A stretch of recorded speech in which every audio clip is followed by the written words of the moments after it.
Welcome साथियों। Uttar Pradesh subordinate service selection commission की जो जूनियर असिस्टेंट 2019 की भर्ती होनी थी और इसमें आपको पता है 1100 समथिंग कुछ पद थे। उसके बाद कुछ पदों में बढ़ोतरी हुई और फाइनली जो पद की संख्या हो गई है 1403 पद हो गए हैं। और इसकी टाइपिंग जून जुलाई में कंप्लीट हो गई है और 29 जुलाई को टाइपिंग इसकी कंप्लीट हो चुकी है। अब बारी है टाइपिंग के रिज़ल्ट की। 1 महीने से ज़्यादा का टाइम हो चुका है और अभी तक इसका रिज़ल्ट नहीं आया और बहुत से कयास लगाए जा रहे हैं कि इसका रिज़ल्ट आखिर कब तक आएगा। तो इन्हीं सब बातों को ध्यान में रखते हुए ये वीडियो बनाया गया है और इसमें हम जो डेट है उसके बारे में हम बताने जा रहे हैं आपको। तो आइए इसमें देख लेते हैं कि फाइनली इसका जो है कब तक इसका रिज़ल्ट आएगा और आपको डॉक्यूमेंट वेरिफिकेशन के लिए कौन कौन से डॉक्यूमेंट्स आपके पास तैयार होने चाहिए। तो सबसे पहले रिज़ल्ट की बात करते हैं। तो रिज़ल्ट की जो बात की जाए तो 7 सितंबर तक इसका रिज़ल्ट आ जाएगा। ठीक है, 7 सितंबर 2021 तक इसका रिज़ल्ट आ जाएगा और उससे पहले भी आ सकता है। और ये जो मैक्सिमम टाइम मैं बता रहा हूँ 7 सितंबर, इसके पहले रिज़ल्ट आ जाएगा क्योंकि वहाँ पे पूरी तैयारियाँ हो चुकी हैं। बस बैठक में निर्णय जिस दिन हो गया उसी दिन आपका रिज़ल्ट डिक्लेयर कर दिया जाएगा। अब बात करते हैं कि डीवी के लिए आपके पास कौन कौन से डॉक्यूमेंट्स होने चाहिए। यह ज़रूर देखिएगा क्योंकि बहुत से लोग गलतियाँ कर देते हैं और डीवी के टाइम आपके पास पूरे कागजात कंप्लीट नहीं होते, तो इससे आपको समस्याओं का सामना करना पड़ सकता है। तो सबसे पहले मैं बात करना चाहूँगा जो कास्ट सर्टिफिकेट होता है। कास्ट सर्टिफिकेट की चाहे जो डेट हो, चाहे आप पहले आवेदन से पहले का है या आवेदन के बाद है, और कभी कभी तो ऐसा लिख देते हैं कि नया हाल ही का उनको चाहिए जाति सर्टिफिकेट। तो हालांकि ऐसा कुछ है नहीं। मैंने जब अपनी वैकेंसी में कराया था डॉक्यूमेंट वेरिफिकेशन तो वहाँ पे मैंने कास्ट सर्टिफिकेट दिया था, 3 साल पुराना था समथिंग। तो ऐसी कोई दिक्कत है नहीं, मगर आप नया कास्ट सर्टिफिकेट ज़रूर बनवा लें, हो सकता नियम में चेंजिंग हो जाए।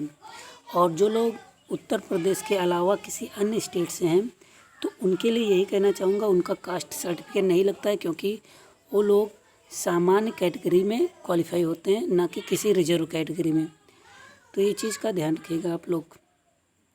अब एजुकेशनल की अगर बात कर लें तो एजुकेशनल में आपके हाई स्कूल के मार्कशीट और सर्टिफिकेट होने चाहिए और इंटरमीडिएट के मार्कशीट और सर्टिफिकेट, और साथ में ग्रेजुएशन के भी मार्कशीट और प्रोविजनल और डिग्री सर्टिफिकेट ये अनिवार्य है। ये तीनों चीज़ें यहाँ पे अगर होती हैं तभी आप लोग वहाँ पे एलिजिबल माने जाएंगे। सर्टिफिकेट सभी स्तर का होना चाहिए, चाहे ग्रेजुएशन का हो, चाहे इंटरमीडिएट का हो, चाहे फिर हाई स्कूल लेवल का हो।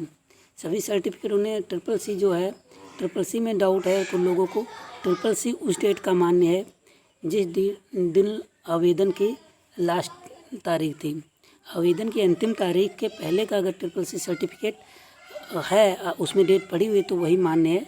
और जो ग्रेजुएशन में भी अगर देखा जाए तो मार्कशीट की जो अंतिम मार्कशीट जिस दिन रिलीज़ हुई है, अंतिम मार्कशीट मतलब कि फाइनल रिजल्ट, तो वही मान्य है।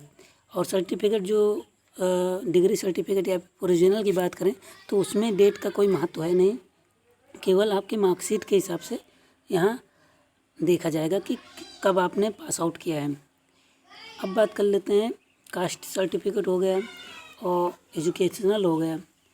अब बात कर लेते हैं आधार कार्ड और पैन कार्ड लगेगा कि नहीं। तो आधार कार्ड या फिर कोई अन्य, अगर आपके पास आधार कार्ड नहीं है तो आपका ड्राइविंग लाइसेंस भी लग सकता है। ठीक है, तो और भी कई डॉक्यूमेंट्स होते हैं तो उनको जैसे ही नोटिफिकेशन आएगा उसमें दिखाया होगा कि कौन कौन से डॉक्यूमेंट्स आपको पते के लिए मान्य हैं। तो ये सब डॉक्यूमेंट्स आपको कंप्लीट करना है। उसके बाद ही आपको उसके बाद ही आप जो है डॉक्यूमेंट वेरिफिकेशन के लिए जाएंगे। निवास प्रमाण पत्र भी अगर बन जाता है तब भी ठीक है। और ओबीसी के लिए एक ज़रूरी जानकारी, ओबीसी में आपको इनकम सर्टिफिकेट भी अनिवार्य है क्योंकि 8 लाख से जिनकी ज़्यादा इनकम है वो लोग मान्य नहीं हैं। ठीक है, वो ओबीसी में नहीं आएंगे, जनरल में चले जाएंगे, इसलिए उनको आरक्षण का फ़ायदा नहीं मिलेगा। केवल इसलिए 8 लाख के नीचे अगर आपकी इनकम है तो आप इनकम सर्टिफिकेट ज़रूर बनवा लीजिए। तो ये जानकारी आपको देनी थी, और कोई भी और क्वेरी आपकी अगर रहती है तो मुझे कमेंट कीजिए। और सितंबर के लास्ट से लगभग 25 से 30 के आसपास ही सितंबर में आपके डॉक्यूमेंट वेरिफिकेशन के लिए बुलाया जाएगा। तो यह जानकारी आपको कैसी लगी ज़रूर बताएं। मिलते हैं अगले वीडियो में, तब तक के लिए नमस्कार, धन्यवाद।